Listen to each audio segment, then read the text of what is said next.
ये हम समझते हैं कि देश के हित में नहीं है।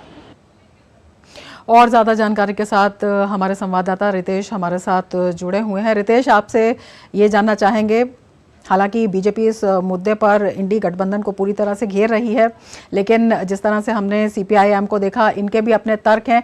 क्या कुछ जानकारी सामने आ रही है?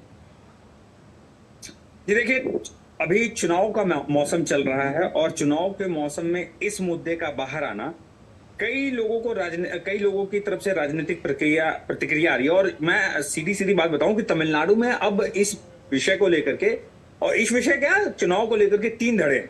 पहला तो एनडीए गठबंधन, दूसरा इंडिया गठबंधन, और तीसरा धड़ा जो है, जो रीजनल पार्टी, जो एआईडीएमके डीएमके के बाद तमिलनाडु में दो प्रमुख राजनीतिक पार्टियां, द्रमुक पार्टियां जो कहले जाते हैं, एक द्रमुक है, एक अन्ना द्रमुक है। तो एक भाजपा से अलग होकर के जब अन्ना द्रमुक एक पार्टी अभी है, तो उसका एक धड़ा है, और ये तीन धड़ों के अलग अलग रुख है। सबसे पहली बात मैं बताना चाहूंगा कि जब से प्रधानमंत्री जी ने ये ट्वीट किया है, उसके बाद से ये मुद्दा काफी उछाल में आया और काफी चर्चा का विषय बना रहा है। और इस विषय पर भाजपा के नेताओं की स्पष्ट राय है कि ये कांग्रेस की गलती है। कांग्रेस ने कई और इतिहास देखा जाए तो कांग्रेस ने कई और गलतियां की हैं, जिसकी वजह से हमें कई कश्मीर देख लीजिए, पाक ऑक्युपाइड कश्मीर, अक्साई चीन, तो अब ये कचतीबू का मामला आ रहा है। और ये इस मुद्दे पर जो भाजपा अपना रुख स्पष्ट कर रही है कि ये कांग्रेस की गलती है, तो वहीं दूसरी तरफ जो द्रमुक पार्टी इंडिया गठबंधन है, कल मुख्यमंत्री स्टालिन ने भी कहा कि प्रधानमंत्री को यह मुद्दा आज क्यों याद आ रहा है।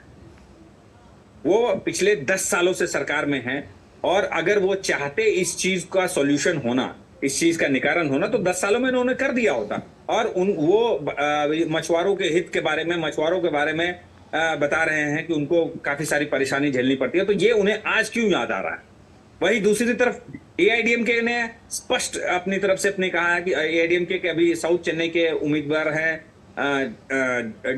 जयवर्धन, जो तमिलनाडु के फिशरीज मिनिस्टर, पूर्व मत्स्य विभाग के मंत्री जय कुमार के बेटे हैं। उनका यह कहना है कि एआईडीएमके हमेशा से इस मुद्दे को लेकर के सजग रहा है, और उसने जयललिता के कार्यकाल के दौरान ही उन्होंने सुप्रीम कोर्ट में एक याचिका दायर की थी, जो अभी भी लंबित है इस कचतीबू को लेकर के। और मैंने जब यहाँ स्थानीय नेताओं और मछुआरों, फिशरमैन एसोसिएशन के नेता से बात की, तो उनका ये कहना है कि प्रधानमंत्री जब 2014 में यहाँ आए थे, तभी उन्होंने कहा था कि मछुआरों के लिए जब मछली पकड़ने जाते हैं, तो समुद्री सीमा में उनके लिए सबसे बड़ी परेशानी होती है कि उनको श्रीलंकाई कोस्ट गार्ड पकड़ लेते हैं, और उस इलाके में जाने से जब भी उनको रोक दिया जाता है या उनके बोट जब्त कर लिए जाते हैं। तो ये मुद्दा उन्होंने कहा था कि इसका स्थायी समाधान करेंगे, लेकिन अब तक क्या हुआ? रितेश, हमारे साथ बने रहिए। हमारे साथ खास मेहमान भी जुड़े हुए हैं, अतुल अनेजा जी हमारे साथ जुड़े हुए हैं। अनेजा जी, आपके पास आना चाहेंगे और आपसे ये जानना चाहेंगे, हालांकि जो राजनीतिक बयानबाजी है इस पर काफ़ी हो रही है और सभी दलों के अपने अपने तर्क हैं, लेकिन आपसे ये जानना चाहेंगे कि क्यों ये मुद्दा जनता के सामने आना चाहिए, कितना गंभीर ये मुद्दा है, किस तरह से जो राष्ट्रहित है उससे जुड़ा हुआ है। रमा जी, ये आपकी बात बिल्कुल सही है कि हमें इसको राजनीतिक एक तरह से दृष्टिकोण से नहीं देखना है, लेकिन एक नेशनल इशू है और ये किसी पार्टी का मुद्दा नहीं है। ये बहुत ज़रूरी है। फूड सिक्योरिटी, एम्प्लॉयमेंट, मछुआरों का जो रोज़गार है उससे जुड़ी हुई बात है, तमिलनाडु से जो और वहाँ से जो मछुआरे जाते हैं। तो मुझे लगता है कि इस इशू को पूरी तरह से, पूरी गंभीरता से इसको वापस लाना चाहिए, और श्रीलंका सरकार के साथ एक बातचीत का दौर इस पर शुरू हो जाना चाहिए। जो भारत का पक्ष है, हम अपने भारत का पक्ष रखें, और वो बातचीत के साथ साथ हमारा एक इस समस्या का हल निकलना चाहिए, क्योंकि ये बहुत बड़ी, इसमें फूड सिक्योरिटी से लेके और रोज़गार, एक तरह से सर्वाइवल की बात आ जाती है। जो मछुआरे हमारी कम्युनिटी काफ़ी बड़ी तादाद में है, इससे जो यहाँ समुद्री जहाँ जाते हैं वाटर्स में और फिर वो पकड़े जाते हैं। तो मुझे लगता है एक डायलॉग प्रोसेस श्रीलंका के साथ इसका शुरू होना चाहिए, और ये पॉसिबल इसलिए है क्योंकि हमारे श्रीलंका के साथ अदरवाइज हमारे संबंध बहुत घनिष्ठ हैं। जब विपदा आई है श्रीलंका के ऊपर, भारत ने पूरी मदद की है। जी। तो हमें मुझे लगता है कि ये बात अब टाइम आ गया है कि इसके ऊपर इसको रीओपन किया जाए और एक नया हल इसका निकाला जाए बातचीत के दौर से। बिल्कुल, अगर इसके इतिहास में भी जाएंगे अतुल जी, हम आपसे ये समझना चाहेंगे 1974 में जिस तरह से ये समझौता हुआ, जो इसकी शर्तें तय की गई, वो उस वक्त की मजबूरी थी या कहीं ना कहीं कुछ भूल हुई, कुछ चूक हुई? क्या लगता है आपको? इस वक्त क्योंकि डिटेल्स मालूम नहीं है रमा जी, तो एक पूरी तरह से टिप्पणी करना मुश्किल है, लेकिन उसका इम्पैक्ट जो है वो डेफिनेटली नेगेटिव पड़ा है भारत के लोगों के लिए। तो एक तरह से इसको एग्जामिन करना चाहिए। तो मुझे लगता है कि ये उस तरफ जा रहा है कि ये एक बहुत आसानी से इसमें सैक्रिफाइस किया गया है नेशनल इंटरेस्ट।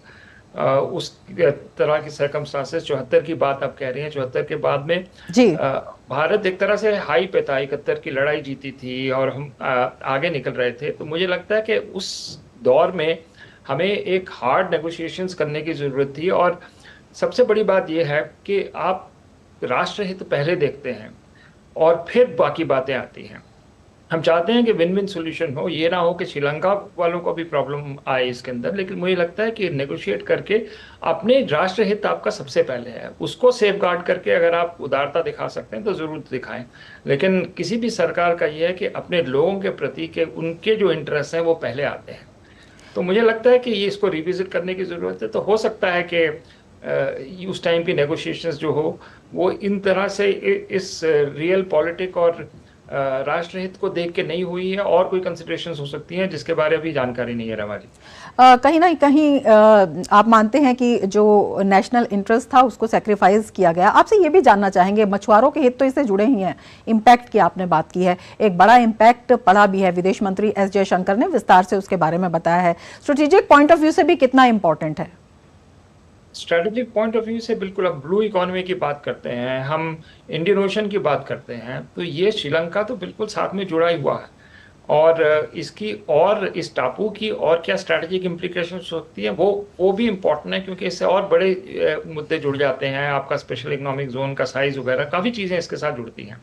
तो भारत की जो इंडियन ओशन नीति है उसको लेके इस टापू के बारे में ये इसकी और इम्प्लीकेशन है। सिर्फ एक मछुआरों वाला इंसिडेंट नहीं, आपने ठीक कहा, लेकिन और जियो स्ट्रैटेजिक इम्प्लीकेशंस हो सकती हैं इसके आगे। अगर हम करें, सर्वे करें, और अगर हम देखें उसके नीचे सीबेड रिसोर्सेज क्या क्या है, ब्लू इकोनॉमी के अंदर आता है, ऑयल एंड गैस की अगर कोई क्षमता है वो है। तीसरी बात जो है वो ये सारे टापू जो श्रीलंका के साथ हैं, इसके साथ जो कमर्शियल सी रूट्स हैं, सी लाइन्स हैं, सी लेन्स जा रही हैं, तो इसके ऊपर जिसके हक में जाएगा तो वो उसके ऊपर भी इम्पैक्ट आता है कि सी लाइन्स ऑफ कम्युनिकेशन के ऊपर आप एक तरह से आपका कंट्रोल भी आता है, अगर आपका ये आइलैंड टेरिटरीज के ऊपर अगर वो आपकी टेरिटरी गिनी जाए। तो कई तरह से जियो इकोनॉमिक, जियो पोलिटिकल प्रिज्म से भी ये बहुत इम्पॉर्टेंट है कि ऐसे टापू को आप छोड़ नहीं सकते। तीसरी बात, हम देख रहे हैं कि इंडियन ओशन इस वक्त बहुत कंटेस्टेड टेरिटरी में है, चीन इसमें आ रहा है बड़े पैमाने में, और इंडो पैसिफिक की बात करें तो सारी आइलैंड टेरिटरीज बहुत इंपॉर्टेंट हो जाती हैं लॉ ऑफ द सी को देख के। तो रमा जी, ये सारे मुद्दे देख के आपको एक होलिस्टिक अप्रोच नेशनल इंटरेस्ट को देख के इसके ऊपर बनानी पड़ती है। आप एक तरफ से फ्लिपेंटली किसी को ये कर दे नहीं सकते।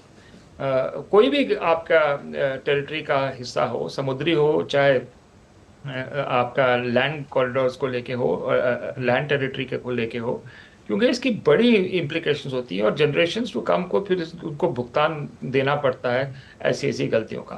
पूरी तरह से इसके ऊपर जो है रिव्यू की जरूरत है। बिल्कुल, पीढ़ियों को भुगतना पड़ता है और कहीं ना कहीं इस बात को अब समझा भी जा रहा है। आप बने रहिए हमारे साथ, रितेश हमारे साथ जुड़ गए हैं।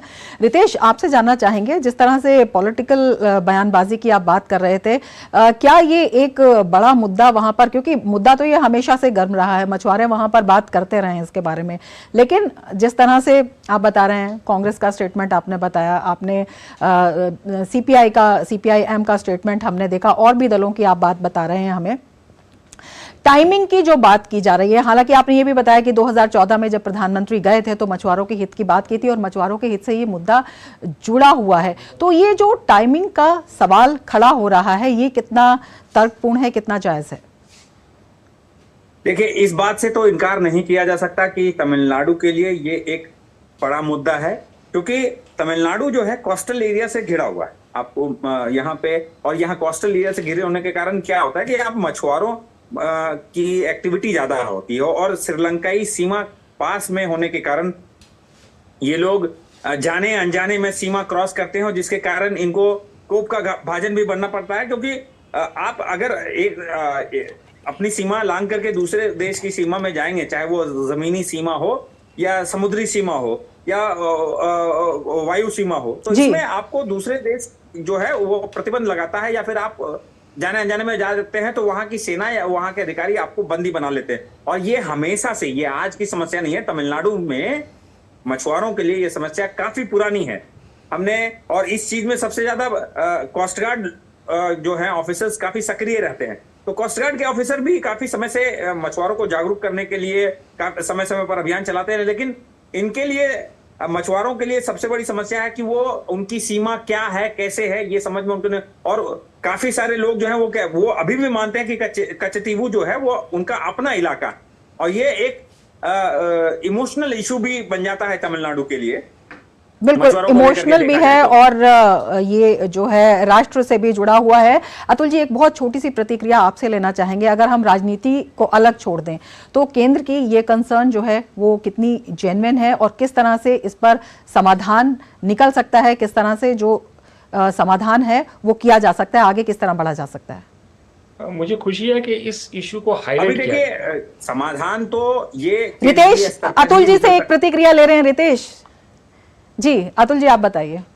हाँ, ये मुद्दे को आप टाइमिंग उसको हटा दीजिए जी। ये मुद्दा बहुत ही इम्पोर्टेंट मुद्दा है, और इसको हमें अब परसू करने की जरूरत है, और एक डायलॉग प्रोसेस शुरू करने की है, क्योंकि जैसे मैंने कहा कि बहुत ज्यादा इम्प्लीकेशंस है। तो मुझे खुशी है कि चाहे इलेक्शन के संदर्भ में किया गया हो या नहीं किया गया हो, कि ये मुद्दा अब फ्रंट बर्नर पे लाया गया है। बाकी जो मुद्दे हमारे कश्मीर को लेके हैं, और उसके साथ साथ ये इशू भी मैरीटाइम एरिया में लाना, इसको भी ज़रूरी है, और इसमें राष्ट्रीय हित की तरफ से हमें इस इशू को देखना चाहिए। बिल्कुल, बेहद महत्वपूर्ण ये मुद्दा, और इस दिशा में आगे बढ़ने की ज़रूरत भी है। अतुल जी आपका और रितेश जी आपका बहुत शुक्रिया हमारे साथ जुड़ने के लिए, और ये इससे जानकारी, जो महत्वपूर्ण जानकारी है वो साझा करने के लिए। मिड डे प्राइम में आगे बढ़ेंगे, लेकिन उससे पहले लेते हैं